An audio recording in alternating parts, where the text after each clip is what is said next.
Hello mga ka-Chicks Maxter, kumusta kayong lahat? So tagal-tagal na yung last upload ko, that was almost 2 months ago.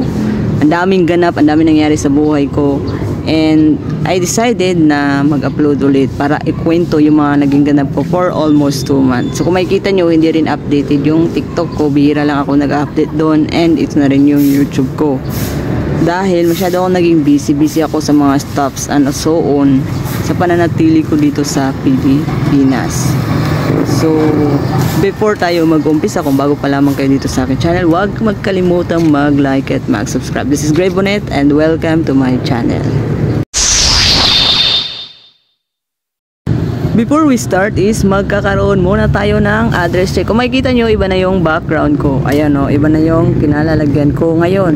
So, nandito ako ngayon sa Tanawan, Batangas. Ayan na, ayan. So, nasa ibang dimension na ako ng Pilipinas. So, nagpunta ako dito last month para maghanap ng trabaho. Kasi, just katulad na sinabi ko, ayaw ko muna mag-OFW dahil nga sa nangyaring gera. So naisip ko na maghanap muna ng opportunity dito sa Luzon, sa NCR. At naisip ko dito sa Tanawan, Batangas. Bakit sa Tanawan, Batangas? Dahil nandito yung kapatid ko. So hindi ako nag-iisa. Nandito yung mga iba kong kapatid at of course yung iba kong kamag-anak. Yung mga in-laws niya nandito. So naisip ko na mas magaan kung dito ako pupunta. At dito maghahanap ng work. Nandito pa lang ako, I never expected talaga na ganito kahirap maghanap ng trabaho. Honestly talaga, this is my third time kasi first is nung nandun ako sa probinsya, nagkaroon ako ng trabaho, and then nag-OFW ako, and then eto na yun.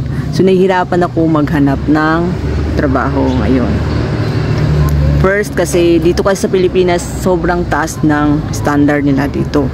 Unang-una is kailangan kumpleto ka ng mga papers. Yung mga sinasabi nilang government benefits katulad ng SSS, PhilHealth, Pag-ibig, and yung Teen ID.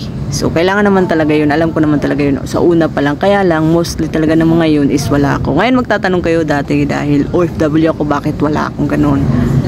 Hindi ko rin alam kung bakit walang ganun. Pero natatandaan ko nung nag-a-apply ako, ina-arrange ko yung mga papers ko nung mag-abroad ako. Unang pag-abroad ko is nagkaroon ako ng nag-fill in ako ng mga PhilHealth, Pag-ibig at kung ano-ano pa ng mga benepisyo. But sadly, wala pala. So, ngayon is gumawa ulit ako ng mga ganun. So, complete na yung papers ko. So, while gumagawa ako ng ganun is nag-a-apply ako. Puro interview na lang. Sumalang na ako sa mga iba't ibang klase ng job interview. And yung pinaka magic word talaga is yung tatawagan ka. Kaya nagkakaroon ako ng struggle talaga na maghanap ng trabaho sa hindi ko malamang dahilan. At isa sa mga naisip ko yung sinasabi nila na masyadong mataas ang standard ng Pilipinas pagdating sa pag-hire ng mga trabahador nila. Hindi katulad abroad.